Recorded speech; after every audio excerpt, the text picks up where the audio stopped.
मित्रों नमस्कार।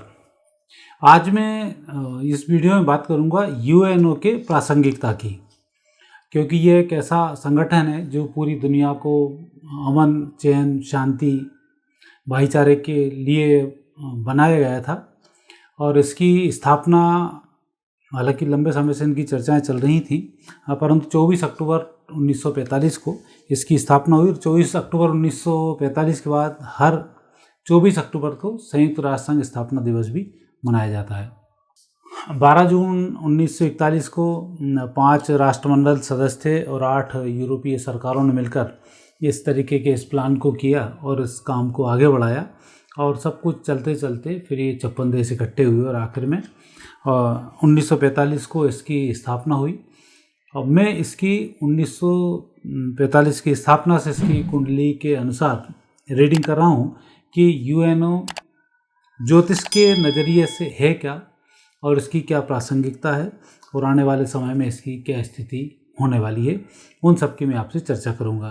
हालांकि इससे पहले मैंने एक इजराइल पर वीडियो बनाया था जिसमें लगातार मैं WHO का उल्लेख कर गया। एक्चुअली थोड़ा यूएनओ था वो, लेकिन चूँकि शोर इतना हो रहा था कि वो एकदम दिमाग में एक चीज़ सेट कई बार हो जाती है तो वो आ जाती है। तो इस यूएनओ की मैं अभी आपसे बात करूंगा। सबसे पहले देखते हैं यूएनओ की कुंडली क्या कहती है। तुला लग्न है, सूर्य बुध लग्न में है, केतु तृतीय भाव में है, चंद्रमा अष्टम भाव में है, राहु भाग्यस्थान पर है, मंगल और शनि दसम भाव में है, गुरु और शुक्र ये हैं द्वादश स्थान पर। और अभी केतु की महादशा इसको चल रही है 2 जुलाई 2021 से 2 जुलाई 2028 तक। तो मित्रों ये थी कुंडली यूएनओ के स्थापना दिवस की। और स्थापना दिवस से ही ये निकाला जाता है कि संस्थान क्यों बनाई गई है और इसका आने वाले समय में क्या असर होगा। तो भूमिका तो मैंने बताई थी आपको कि द्वितीय विश्व युद्ध के बाद स्थिति ऐसी निर्मित हुई थी कि लगातार युद्ध में बहुत नुकसान हुआ, प्रथम विश्व युद्ध में, द्वितीय विश्व युद्ध में। हालांकि ये दोनों विश्व युद्ध में भारत के सैनिकों की भूमिका ही अहम रही है, चूँकि अंग्रेज़ों का एक स्वभाव था लड़ाओ और राज्य करो, फूट डालो और राज्य करो। तो उन्होंने उस तरह से प्रथम विश्व युद्ध में अंग्रेज़ों ने भारत से कहा था कि जब आपके सैनिक यहाँ से लड़ेंगे तो हम आपको स्वतंत्र कर देंगे। तो भारतीय सैनिकों ने प्रथम विश्व युद्ध में बढ़ चढ़कर हिस्सा लिया और ब्रिटेन को उसमें जीत हासिल हुई। लेकिन चूँकि अंग्रेज़ झूठ बोलने में माहिर होते हैं, बेवकूफ़ बनाने में माहिर होते हैं, राजसी उनके अंदर स्वभाव होता है, तो उस स्वभाव के अनुरूप उन्होंने भारत को स्वतंत्र नहीं किया। फिर बातचीत चलना लगातार शुरू हुई और भारत को किस तरह से नष्ट किया जाए उसकी उन्होंने प्लानिंग की। फिर आखिर में द्वितीय विश्व युद्ध हुआ। फिर द्वितीय विश्व युद्ध में भारत की सेना ने लड़ने से इनकार किया। वो खैर महात्मा गांधी बीच में आए, सुभाष चंद्र बोस आए, कुछ हुआ, उसको तो आप बाद में बात करेंगे क्योंकि यूएनओ इस समय मुख्य टारगेट है। द्वितीय विश्व युद्ध के बाद फिर अमन चैन शांति की बात, क्योंकि अंग्रेज़ों को लग रहा था कि हमारा प्रभाव लगातार कम होता चला जा रहा है और फिर इस दुनिया को कैसे कंट्रोल किया जाए, कैसे इस दुनिया पर राज्य किया जाए। तो ये स्थिति फिर इन्होंने वापस बनाई कि यूएनओ नामक एक संगठन को तैयार किया और वो एक अपने प्रभाव में काम करना उसने शुरू किया। बाकी देशों के बीच में उसने सामंजस्य स्थापित करने शुरू किए।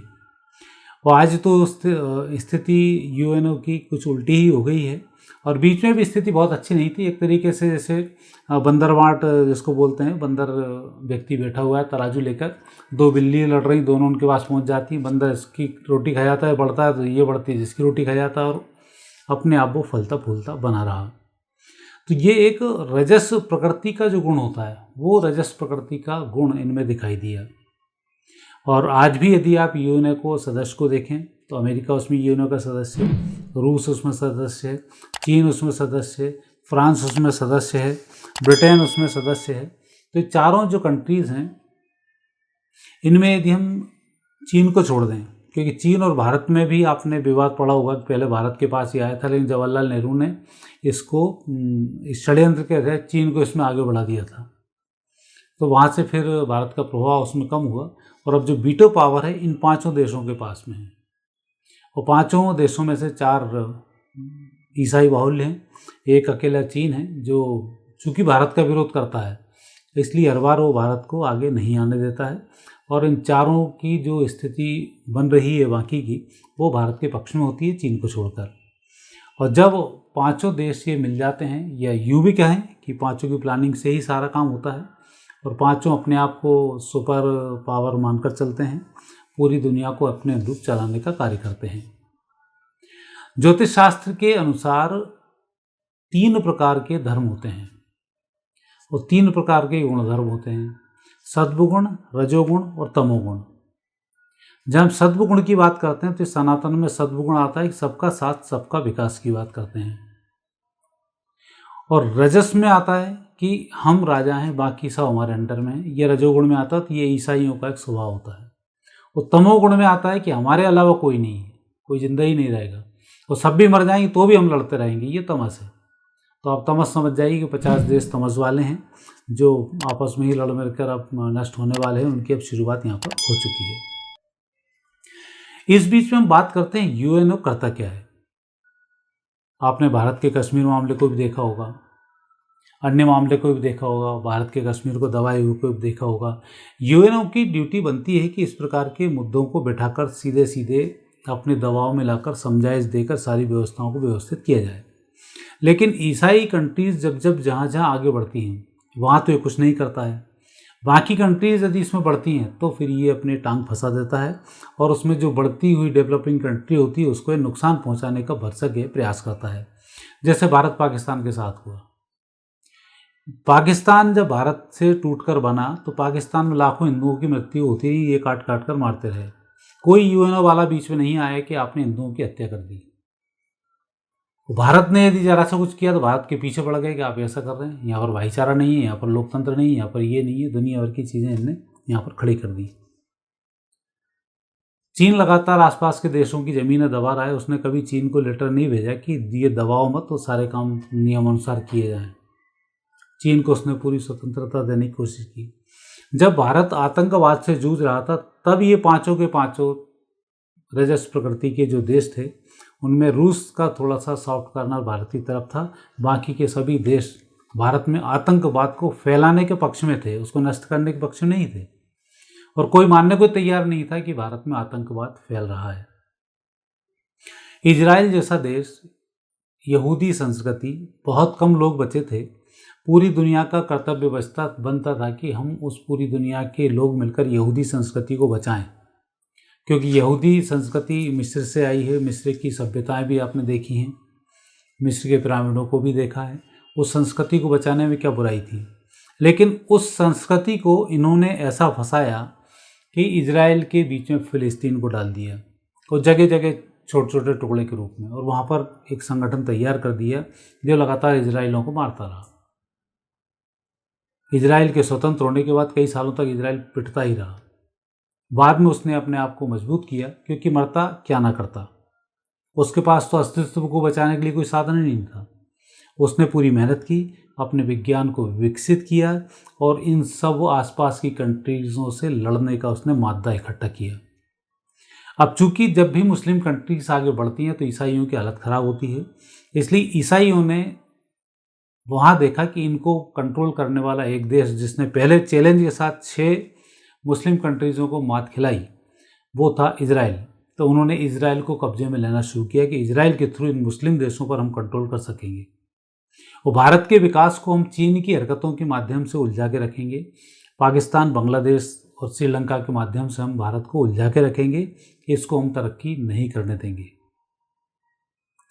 भारत ने जब परमाणु बम का शोध किया, दूसरे दिन ही पाकिस्तान ने भी कर दिया। तो ऐसी कौन सी पाकिस्तान पर जादू छड़ी थी कि पाकिस्तान का पूरा सोर्स जो चाहे वो अमेरिका को नहीं दिखाई दी, और भारत की पूरी तरक्की उसको दिखाती रही, यूएनओ में सारी चीज़ दिखाती रही। कारण साफ है कि यूएनओ का दिल साफ नहीं है। वो सारे काम ईसाइयत के हिसाब से करना चाहता है, ईसाइयत को फैलाना चाहता है, तो उसकी पूरी प्लानिंग ये है। और अब चल रही है केतु की महादशा, जिसकी मैं आपसे चर्चा कर रहा हूँ, और ये महादशा शुरू हुई है 2 जुलाई 2021 से, और 21 में ही पहले मुझे लगता है 21 या 22 की घटना थी, जब 21 की घटना नरेंद्र मोदी जी ने कहा था कि यदि ऐसे ही चलता रहा तो यूएनओ संगठन की कोई प्रासंगिकता ही नहीं रह जाएगी, और ये उन्होंने सही कहा था। केतु की महादशा में आई हुई सत्ता हाथ से चली जाती है और व्यक्ति की प्रतिष्ठा इतनी धूमिल होती है कि वो नष्ट ही हो जाता है। तो 2021 से लेकर 2028 तक यहाँ पर यूएनओ की दुर्गति होना तय है और ये यूएनओ नाम का संगठन जो बंदर बैठा हुआ है ये अब समाप्त हो जाएगा।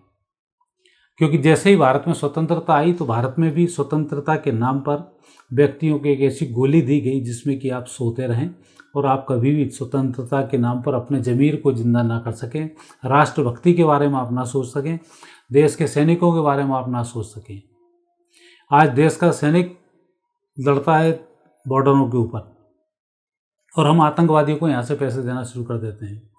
यही आतंकी बैठकर कोई फिल्मों के माध्यम से पैसे कमाता, कोई कहीं से कमाता और हम मूर्खों की तरह देखने चले जाते हैं और ये नहीं देखते हैं कि ये पैसे का दुरुपयोग कहाँ से होकर हमारे सैनिक इसमें मारे जाएंगे। चाइनीज़ सामान खरीदते हैं, चाइनीज़ के यहाँ से हमारे ऊपर जब गोली चलेंगी तो सैनिक वहीं से मारा जाएगा। तो इनडायरेक्टली जो हत्याएँ लगती हैं वो ऐसी ही लगती हैं। आज पाकिस्तान में इतने सारे हिंदू मारे गए तो इसके लिए महात्मा गांधी, जवाहरलाल नेहरू और इस तरीके के जो लोग हैं, भारत को तोड़ने वाले लोग हैं और इनका कोई पूछने वाला नहीं होगा। क्योंकि आपकी वृत्ति से यदि कोई व्यक्ति मारा जाता है उसका भी पाप व्यक्ति को कई जन्मों तक भोगना पड़ता है। भीष्म पितामह का आपने देखा होगा, 100 जन्म पहले उन्होंने एक सांप को जिस तरह से फेंका था और खुद को टंगना पड़ा। धृतराष्ट्र ने 100 जन्म पहले क्या किया था वो उसको पूरा भुगतना पड़ा। तो आज का जो कर्म है इसको भोगने तो व्यक्ति को आना पड़ेगा। तो यही स्थिति अब यूएनओ के साथ भी होने वाली है। अभी तक रजस प्रकृति का समय था तो रजस चलता रहा, रजस से पहले तमस का समय था तो इस्लाम आगे बढ़ता रहा, मुगल आगे बढ़ते रहे, लेकिन सबसे पहले तमस नष्ट हुआ, तमस के बाद रजस आया। अब रजस नष्ट होने का समय है, अब सत्व का समय प्रारंभ हो चुका है। तो आने वाले समय में इस प्रकार के यूएनओ जैसे संगठनों की कोई यहाँ पर भूमिका नहीं रहेगी, ये ऐसा ग्रह योग बताते हैं। क्योंकि अब यूएनओ को यदि हम देखें तो 2,000 करोड़ के आसपास का बजट है, जिस बजट का उपयोग कुछ नहीं है। रूस यूक्रेन युद्ध है, वियतनाम अमेरिका युद्ध है, इराक ईरान युद्ध है, भारत पाक है, भारत चीन है, फिलिस्तीन इजराइल है, जैसे कई ऐसे युद्ध जो लगातार चल रहे हैं उन पर यूएनओ को कोई प्रभाव ही नहीं है। कारण है कि ये सबके सब ऐसे हैं। रूस यूक्रेन वो वीटो पावर लिए बैठा है, आप उसको दबा ही नहीं सकते। अमेरिका का और वियतनाम का, अमेरिका वीटो पावर लिए बैठा है तो आप उसको दबा ही नहीं सकते। चीन भारत में हरकत करता है, चीन पाकिस्तान में हरकत करता है, चीन वीटो पावर लिए बैठा है, उसको आप हटा ही नहीं सकते। और चीन का सीधा सीधा सिद्धांत है कि मुस्लिमों को अपने यहाँ तो कंट्रोल में रखो लेकिन दूसरी जगह मुस्लिमों को फैला के रखो ताकि जो उपद्रव खड़े हों तो दूसरा देश शांति के साथ न रह पाए। तो ये स्थिति वहाँ पर वो करता है। यूएनओ को इन सब बातों का ध्यान रखना चाहिए। लेकिन ग्रह योग ऐसे है ना, लग्न स्थान पर सूर्य बुध बैठा हो तो व्यक्ति टोटल स्वार्थी होता है। गुरु शुक्र द्वादश भाव में हो तो कभी भी व्यक्ति दादागिरी नहीं कर सकता और अपने प्रभाव को लंबे समय तक दर्शाकर नहीं रख सकता। तो ये जो स्थिति यहाँ पर बनी है वो स्थिति ही यही है कि आप एक न्यायाधीश तो बन गए परंतु न्याय करने की क्षमता ही आपके पास नहीं है। न्याय करने का आपके अंदर जज्बा ही नहीं है। न्याय को जल्दी करने की आपके विधि ही नहीं है। देर से किया गया न्याय भी अन्याय ही होता है। और हमारे यहाँ भारत में तो हम प्रतिदिन देखते हैं 40-40, 60-60 साल से केस पड़े हुए हैं, उनका कोई हल नहीं निकल रहा है। वो आतंकियों के लिए रात को 12 बजे हमारे मिलट तैयार बैठे रहते हैं कि आ जाओ और आने दो। जरा सा ही हिंदुओं का कोई नुकसान हो रहा हो तो उस समय में कुछ नहीं होता, लेकिन दूसरे व्यक्तियों का जरा सा कुछ होता है तो मिलाट खुद अपनी सत्ता संभाल के बैठ जाते हैं। तो ऐसी जो चौधराहट है एक समय में नष्ट होती है और उसके दूरगामी परिणाम बहुत अच्छे नहीं होते हैं। तो यूएनओ में सुधार की बहुत सारी गुंजाइशें हैं, लेकिन ये गुंजाइश का समय अब समाप्त हो चुका है। अब जो भी होगा वो 2028 के बाद होगा। वापस एक नए संगठन का उदय होगा, यूएनओ टूटेगा, नया संगठन बनेगा, फिर इसके बाद दुनिया में शांति की प्राप्ति होगी और उसका प्रतिनिधित्व भारत करेगा, ये गारंटेड है। और आने वाले समय में 1000 वर्ष तक भारतीय संस्कृति, सनातन संस्कृति का बोलबाला होगा जो कम से कम 2500 से 3000 वर्ष तक वर्क करेगी। और ये संस्कृतियाँ कैसे वर्क करती हैं इसका वीडियो में अलग आपको बताऊंगा कि कैसे इसमें लाभ मिलता है, कैसे संस्कृति काम करती हैं और कैसे व्यक्ति जन्म लेता है और कैसे आने वाले समय में स्थिति बनती, बिगड़ती, सुधरती रहती है। मित्रों, ये वीडियो आपको कैसा लगा कमेंट्स बॉक्स में कमेंट्स अवश्य करें और आगे आप क्या जानना चाहते हैं ये भी हमें कमेंट्स करके आप अवश्य बताएं। वीडियो अच्छा लगता है चैनल को सब्सक्राइब करना नहीं भूलें। धन्यवाद। आगे फिर नए विषय के साथ आपसे भेंट होगी।